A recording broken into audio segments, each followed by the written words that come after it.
Hello students, myself Anup Bhavalkar and we are studying chapter 5 arithmetic progression. Previous lecture में हमने basic concept of arithmetic progression पढ़ा है, फिर उसके बाद वाले लेक्चर में हमने एक्सरसाइज 5.1 को सॉल्व किया है। आज का हमारा नया टॉपिक है nth term of an AP. कोई भी एपी है उसका nth टर्म। अब nth टर्म मतलब क्या होता है उसके ऊपर हम बात कर रहे हैं। मेरे पास एक सीरीज है 2, 5, 8, 11 और हम दे देते हैं 40 बराबर। तो सीरीज के अकॉर्डिंग मुझे मालूम है कि इसको मैं क्या नाम देता A1, A2, A3, A4 और A5 बराबर। यहाँ पर कितने टर्म्स है मेरे पास? 5। तो ये फर्स्ट टर्म हो गई, second term, third term, fourth term और 5 टर्म। अब किसी ने मुझे बोला कि 6 टर्म फाइंड करो, तो 6 टर्म तो ऑब्वियसली पहले हम क्या चेक करेंगे, सबके बीच का कॉमन डिफरेंस। तो 5 - 2 3, 8 - 5 is 3, 11 - 8 is 3, 14 - 11 भी 3। मतलब सबके बीच का डिफरेंस कितना है? +3। इसका मतलब एपी में है ये, और अब मुझे 6 टर्म फाइंड करनी है, तो मैं प्रीवियस टर्म में किसको ऐड कर दूंगा? 3 को। तो सीधी सी बात है, ये क्या बन जाएगा? 17। किसी ने बोला कि A7 फाइंड करो, तो अगेन 17 में मैंने 3 प्लस कर दिया, तो कितना बन गया? 20। पर अगर मुझे कोई बोले कि 15 टर्म फाइंड करो, कौन से टर्म फाइंड करना है? 15। तो 15 टर्म फाइंड करने के लिए हम क्या करेंगे? मुझे बार बार क्या करना पड़ेगा? 3 को ऐड करना पड़ेगा। चलो A15 5 भी हम निकाल सकते हैं सोच के, लेकिन अगर किसी ने मुझे बोला कि A26 टर्म फाइंड करो, तो मुझे फिर क्या करनी पड़ेगी? वही प्रोसेस करनी पड़ेगी। तो इस प्रोसेस से बचने के लिए, या मुझे किसी ने बोल दिया कि nth टर्म फाइंड करो, nth मतलब कोई नंबर पता नहीं है, नंबर ऑफ टर्म्स फाइंड करना है, तो कैसे करें? तो इसके लिए एक फॉर्मूला बनता है कि an is equal to a plus n minus 1 into D. क्या फॉर्मूला आपका? जनरल टर्म का फॉर्मूला बनता है an is equal to a plus n minus 1 into D. अब यहाँ पर क्या क्या है? देखिए, n तो हो जाएगा आपका नंबर ऑफ टर्म्स, n क्या हो जाता है आपका? Number of terms. ए क्या हो जाएगी आपकी? First term. डी आपको मालूम है क्या होता है? Common difference. क्या पता है हमको? डी क्या होता है? Common difference. तो मुझे ए, एन और डी अगर पता है, ए और डी पता है, तो मैं क्या निकाल सकता हूँ? nth टर्म फाइंड कर सकता हूँ। कैसा निकालेंगे? तो देखिए मुझे कौन सी टर्म निकालनी है? सपोज कर लेते हैं 26 टर्म निकालनी है। तो फार्मूला क्या बनेगा? a प्लस n के प्लेस पे कौन है यहाँ पर? 26। तो ये हो जाएगा 26 माइनस 1 इंटू डी। तो a कितना है हमारा? 2। 26 में से 1 जाएगा तो कितना बचेगा? 25। और d की वैल्यू कितनी है? 3। तो ये हो जाएगा 2 इंटू 75 मतलब 77। तो जो 26 टर्म है वो कितनी आ गई? 77 आ गई।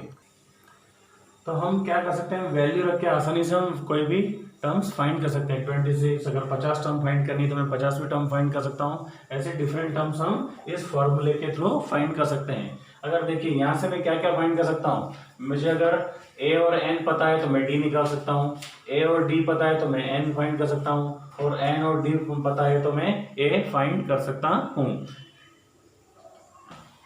अब ये बेसिक क्या है इस फॉर्मूले का, हम थोड़ा समझते हैं। देखिए A1 मतलब क्या होगा? फर्स्ट टर्म, ठीक। A2 को हम क्या लिखते हैं? A प्लस डी, क्लियर है।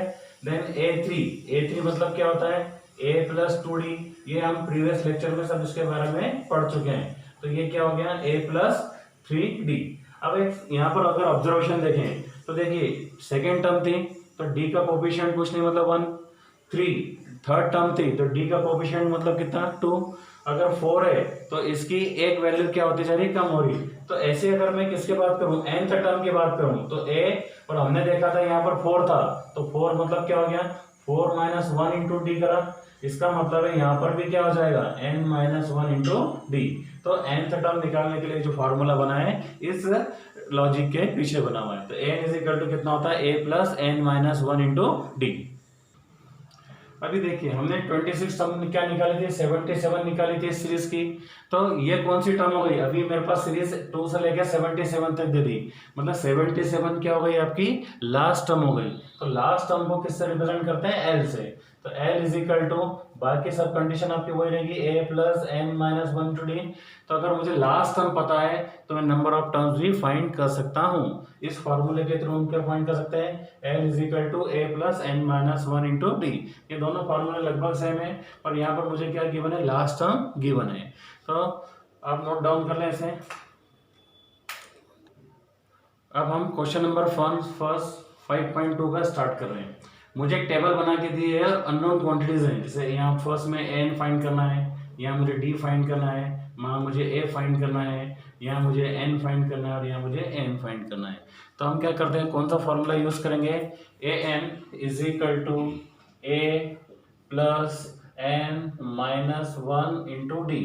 ठीक है, तो क्या क्या गिवन है, पहले पार्ट में ए की वैल्यू कितने गिवन है 7, डी कितना गिवन है 3, एन कितना गिवन है 8 और हमें क्या फाइंड करना है, ए एन को फाइंड करना है। ठीक है, तो हमने फॉर्मूले में ए एन की प्लेस पे क्या लिखा 8 इज इक्वल टू ए की वैल्यू कितनी है 7 प्लस एन की प्लेस पे क्या दिया हुआ 8 माइनस 1 इंटू डी कितना गिवन है 3।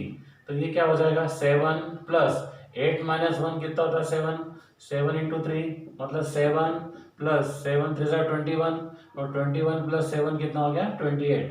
मतलब जो 8 सा टर्म है वो कितने आ जाएगी आपकी 28 आ जाएगी। अब सेकेंड टेबल में हम देख रहे हैं, तो यहाँ पर a की वैल्यू कितनी है -18, d हमको पता नहीं है, n कितना गिवन है 10 और an मतलब जो टर्म गिवन है वो कितनी है 0, n का टर्म जो गिवन है वो क्या है 0। तो फॉर्मूला हम अप्लाई कर रहे हैं an is equal to a plus n minus 1 into D. तो an कितना गिवन है मेरे पास 0, a की वैल्यू कितनी है -18, n कितना है, n की प्लेस पे हम रखेंगे 10 माइनस 1 और d हमको फाइंड करना है। अब जब माइनस का 18 इधर आएगा तो क्या हो जाएगा प्लस का, देन 10 माइनस 1 कितना होगा 9d और 18 अपॉन में कौन आ जाएगा 9 इज इक्वल टू डी। तो 9 से 2 टाइम्स कैंसिल होगा, मतलब d की वैल्यू कितनी आ गई 2।